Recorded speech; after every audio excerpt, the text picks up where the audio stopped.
Multivitamin की गोली है हमारे मोहनलाल। साथियों नमस्कार, जय भीम जय संविधान। मैं मोहनलाल, आप देख रहे हैं यूट्यूब चैनल ललित तक 24। साथियों, आज शहीद सम्मान रथ यात्रा पूरे उत्तर प्रदेश के भ्रमण के लिए निकल चुकी है। आज इसका तीसरा पड़ाव हरदोई जिले के पार्क में है।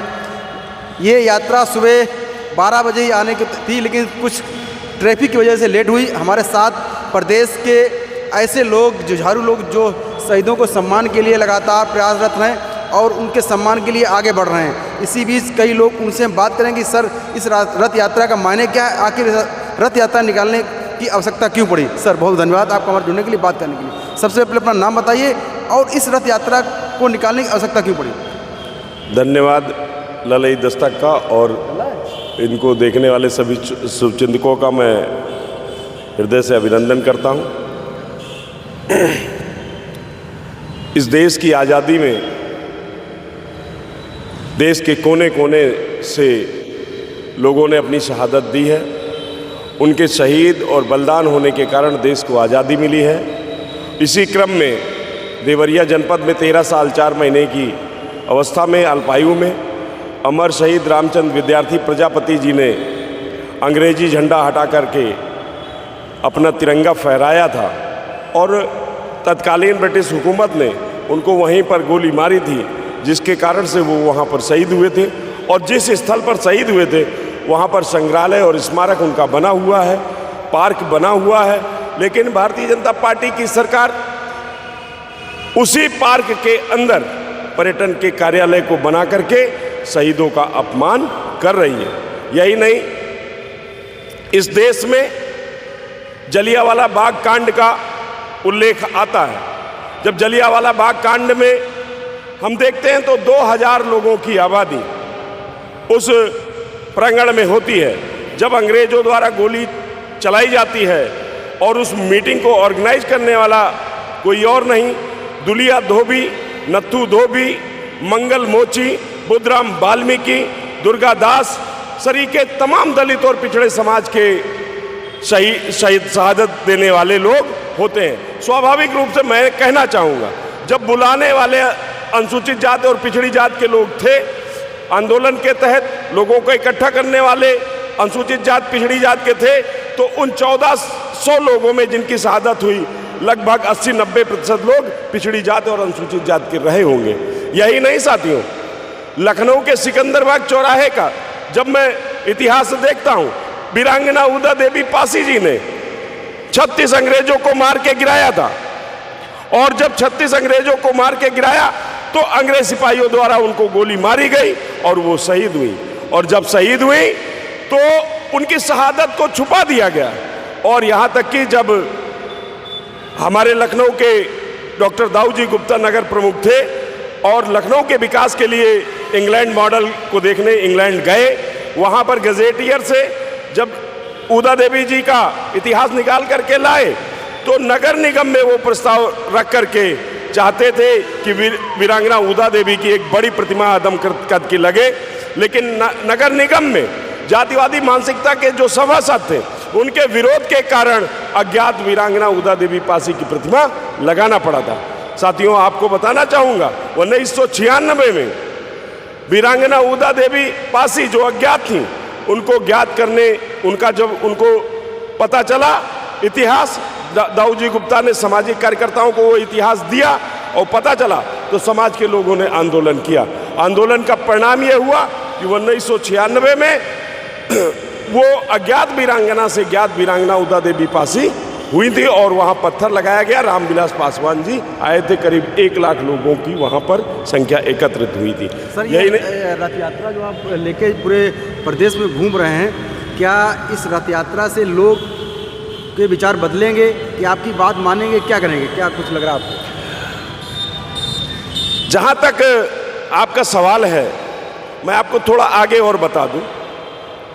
हम चौरी चौरा गए, वहाँ पर जो शहीद स्थल पर हम गए और चौरी चौरा में जो नेतृत्व करने वाले थे भगवान अहीर, नसीम उल्ला, इस तरह से जो 10-15 लोग थे, वो सब दलित और पिछड़े और माइनॉरिटीज़ के लोग थे। और जिनकी शहादत हुई वहाँ, क्या उनका इतिहास लोगों को पता है? इस तरीके से मैं लखनऊ आया। लखनऊ में मैंने शहीदों का स्मृति स्थल देखा। वहाँ पर लिखा हुआ है अज्ञात शहीदों का स्मृति में बनाया गया शहीद स्थल। मैं सवाल करना चाहता हूँ देश की सरकार से, केंद्र की मोदी सरकार से, उत्तर प्रदेश की योगी सरकार से, अगर देश की आज़ादी के लिए इन वीर सपूतों ने शहादत नहीं दी होती तो आप गुलाम देश के प्रधानमंत्री और मुख्यमंत्री नहीं बन पाते। इनके शहादत की वजह से आप देश के प्रधानमंत्री बने हैं, उत्तर प्रदेश के मुख्यमंत्री बने हैं। आप लेटरल एंट्री के माध्यम से ओम बिरला जी की पुत्री को सीधे IAS बनाने का काम करते हैं। तो हमारी मांग है कि आप भी ऐसे वीर सपूतों को जिनकी वजह से देश आज़ाद हुआ है, उनके बच्चों को, उनके परिवार को जो सामान्य जीवन जीने के लिए मजबूर हैं, ऐसे लोगों को लेटरल एंट्री के माध्यम से प्रधानमंत्री जी IAS बनाइए, IPS बनाइए, देश की जनता स्वागत करेगी। और अमर शहीद रामचंद्र विद्यार्थी प्रजापति जी का इतिहास जब पढ़िए तो 13 साल 4 महीने की अल्पायु में किसी ने दूसरे ने शहादत नहीं दी।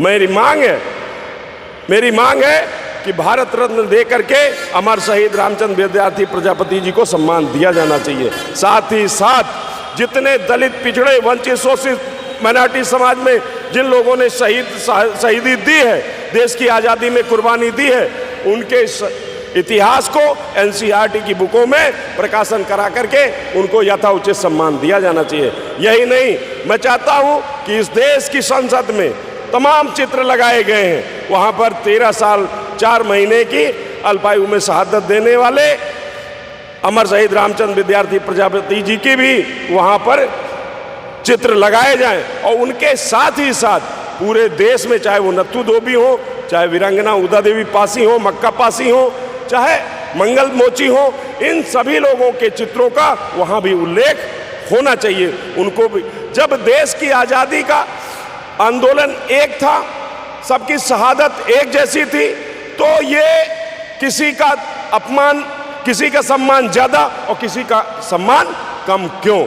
ये मेरा सवाल है भारतीय जनता पार्टी और केंद्र और उत्तर प्रदेश की सरकार से, इसको करना चाहिए। साथियों, अभी मैं बात कर रहा था कि जो शहीद रथ यात्रा है वो हमारे भारत की आज़ादी में जिन्होंने त्याग बलिदान दिया, आखिर उनके सम्मान में भेदभाव क्यों? हमारे साथ कुछ और भी साथी हैं। मैं कैमरामैन से कहूँगा कि थोड़ा इधर भी दिखाएं, उनसे बात करूँगा कि सर, जो शहीद रथ यात्रा आप लोगों के नेतृत्व में निकाली जा रही है, हालांकि सर पूर्व विधायक रह चुके हैं, अपना नाम खुद बताएंगे, किस क्षेत्र से विधायक रहे? सर बहुत बहुत धन्यवाद, आप यहाँ हरदोई में आए, आपका धन्यवाद, आभार।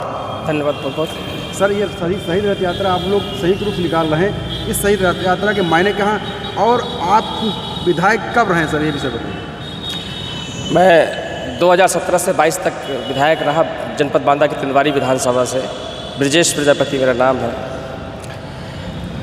शहीद सम्मान रथ यात्रा के माध्यम से हम लोग जो अब तक गुमनाम शहीद हैं, जिनको किसी भी स्तर पर सम्मान नहीं दिया गया है, हम ऐसे तमाम शहीदों को खोज रहे हैं। और खुशी की बात यह है कि जब हम इस यात्रा को लेकर चले हैं तब हमें तमाम साथी जुड़ करके हमें सोशल मीडिया के माध्यम से व्हाट्सएप ग्रुप में हमारे भेजते भी हैं तमाम गुमनाम शहीदों के नाम, उनका इतिहास। तो हम लोग एक लंबी फहरिस्त भी, हमारी लिस्ट भी बनती तैयार होती चली जा रही है। आज योगी जी कहते हैं कि बटोगे तो कटोगे, पर ये भूल जाते हैं कि 6743 जातियों में अगर किसी ने बांटने का काम किया है तो इन्हीं लोगों के पुरखों ने बांटने का काम किया है। और इतना ही नहीं, पहले तो भाजपा सरकार जाति के आधार पर इंसानों के साथ भेदभाव तो कर ही रही थी, पर अब दुख के साथ कहना पड़ता है कि वही जातीय भेदभाव शहीदों और महापुरुषों के साथ में भी कर रही है। तो हम लोग इस रथ यात्रा के माध्यम से समाज के बीच में इन शहीदों की वीर गाथाओं को जन जन तक पहुंचाने का काम कर रहे हैं। और इसका समापन कार्यक्रम पूरा उत्तर प्रदेश के सभी 75 जनपदों में यात्रा पूरी होने के बाद 5 दिसंबर को देवरिया में एक विशाल जनसभा के रूप में होगा, जहां पर पूरे प्रदेश से लोग पहुंचेंगे और शहीदों को नमन करेंगे।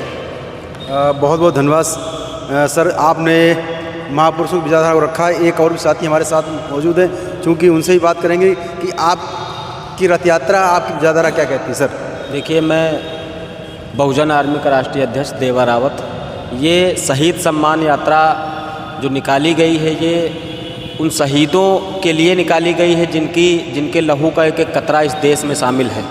और जिनकी वजह से आज उत्तर प्रदेश के माननीय मुख्यमंत्री जी मुख्यमंत्री बन पाए हैं और जिनकी वजह से आज माननीय मोदी जी प्रधानमंत्री बन पाए हैं। लेकिन दुख का विषय है कि जिन लोगों ने इस देश को आज़ाद कराने में अपने लहू का एक एक कतरा न्यौछावर कर दिया, उनको सम्मान नहीं दे पा रही ये सरकार। इस सरकार की, इस हरामखोर भ्रष्ट सरकार की आंखें खोलने के लिए हम लोग ये शहीद सम्मान यात्रा निकाल रहे हैं। कितना सहयोग मिला, कितने लोग जुड़ रहे हैं, रास्ते में क्या हो रहा है? समर्थन बहुत मिल रहा है। आप देख रहे होंगे कि 12 बजे का समय था यहाँ पे आने का और मैं लखीमपुर से चला, रास्ते में तमाम जगह लोगों ने समर्थन दिया, तमाम जगह रुकाते आए, इसीलिए यहाँ आने में इतना लेट हो गया। बहुत बहुत धन्यवाद सर, आपने अपनी बात को रखा। एक साथी और भी हमारे साथ हैं जो लखीमपुर गोला से चल के आए हैं, मैं उनसे बात करूँगा कि सर थोड़ा कि जो शहीद सम्मान रथ यात्रा में आप जुड़े हैं और इस रथ यात्रा का क्या मायने है, रथ यात्रा क्या परिवर्तन करेगी उत्तर प्रदेश में 2027 में, क्या नहीं होगा? मैं गाडगे यूथ ब्रिगेड प्रदेश अध्यक्ष गुड्डू भारती, जो मैं धोबी समाज से आता हूं। मैं ज़िला लखीमपुर खीरी का रहने वाला हूं। हमारी जो ये यात्रा चालू हुई है, प्रजापति जी ने चालू किया है, मुझे बहुत खुशी है और हम भी उसमें शामिल हुए हैं ताकि हमारे बहुजन समाज के लोग, जिन लोगों ने आज़ादी की लड़ाई लड़ने के बाद उन्होंने बलिदान दिया और उसके बाद देश आज़ाद हुआ। देश की आज़ादी में पूरी तरीके से बहुजन समाज के लोग लड़ाई लड़े और उसके बाद इसी देश के अंदर, जिस देश को उन्होंने आज़ाद कराया, उसी देश के अंदर सौतेला व्यवहार हो रहा है हम लोगों के साथ। जो हमारे शहीदों की प्रतिमा लगी हैं उनको हटवाने का काम भारत सरकार, उत्तर प्रदेश सरकार कर रही है। ये भी गलत कार्य कर रही है। इसके साथ साथ में ये भी कर रही है कि जो आज तक हमारे जो शहीद महापुरुष, शहीद वीर हुए, इन लोगों को लिस्ट में नाम नहीं जोड़ा गया और इतिहास से उनको गायब किया गया। ये सौतेला व्यवहार सबसे नंबर 1 पे इन लोगों ने शुरुआत से ही की। मनवादी व्यवस्था के अंतर्गत मैं मानता हूँ इस तरीके से जब मनवादी व्यवस्था चल रही है, हमारे जो वीर जवान थे उनके साथ भी आज चालू हो गया है, तो इसका मतलब क्या है? और एक इधर कह रहे हैं बटोगे तो कटोगे, और एक इधर स्वयं बांटने का काम पुराने से किया है मनवादी व्यवस्था के अंतर्गत। सरकार कहती सबका साथ सबका विकास, वो सिर्फ कहती है और जो लोग समझ नहीं पा रहे हैं उनकी भाषा को, वही लोग धोखा खा रहे हैं और वो पढ़े लिखे लोगों को भी डिस्टर्ब कर रहे हैं जो ऐसे गलत बातें करते हैं और उसके बाद उनके साथ चले जाते हैं। उन लोगों को अनुभव नहीं है, ये सिर्फ उनका कहना है और लोगों को गुमराह करने का काम है। भाजपा सिर्फ गुमराह करती है, हिंदू मुस्लिम बनाती, इसके अलावा कोई कार्य नहीं करती है धरातल पे। और सिर्फ करती है तो क्या, मनवादी व्यवस्था के अंतर्गत बंटवारा करती है, समाज में लड़ाने का काम करती है। जब उन्होंने वीर जवानों को नहीं छोड़ा, आज इतिहास से गायब कर रहे हैं। उनके नाम पे कहीं पे कोई मार्ग बना है या किसी वहाँ पे कोई रोड बनी है उनके नाम पे, तो उसका नाम बदला जा रहा है। जैसे हमारे लखनऊ का मामला, एक मामला आया था अभी 8 महीने पहले। लखनऊ का नाम लखनऊ इसलिए पड़ा था, लक्ष्मी पासी वहाँ के राजा हुए थे। तो इन लोगों ने एक मुद्दा बनाया कि लखनऊ को लक्ष्मण नगर बनाया जाए, लखनऊ हटाया जाए। तो इस तरीके से सौतेला व्यवहार सबको दिखाई पड़ रहा है और इस चीज़ को मीडिया पे भी बहुत ज़ोरदार उठा था, सोशल मीडिया पे भी और प्रिंट मीडिया पे भी ये बात उछली थी। तो इस तरीके से मैं मानता हूँ कि ये सरकार हमारे साथ सौतेला व्यवहार कर रही, इसलिए हम लोगों को सोच समझ के कदम आगे बढ़ाना चाहिए और इस रथ यात्रा के माध्यम से हम समाज को जागरूक करेंगे और समाज के जो भी लोग हैं वो अपने किस तरीके से आगे बढ़ना है वो लोग खुद विचार करके और साथ में जुड़ रहे हैं और जुड़ते रहेंगे। और हम लोग बहुत कम लोग चले थे और आज हम लोग हज़ारों की संख्या में मिल रहे हैं बराबर से और नए नए लोग जुड़ रहे हैं, तो मैं कामयाब जरूर हूँगा। तो साथियों, आप लोगों ने इन महापुरुषों, हम तो महापुरुष कहेंगे, जो बहुजन विचारधारा को आगे बढ़ा रहे हैं, तो हमारी नज़र में ये महापुरुष हैं। इनको आपने सुना है और आप हमारे चैनल पर जाइए और सब्सक्राइब करिए, इस वीडियो को ज़्यादा से ज़्यादा शेयर करिए, जहाँ तक इनकी बात पूरे प्रदेश तक, देश तक जा सके। जय भीम, जय भारत, जय संविधान।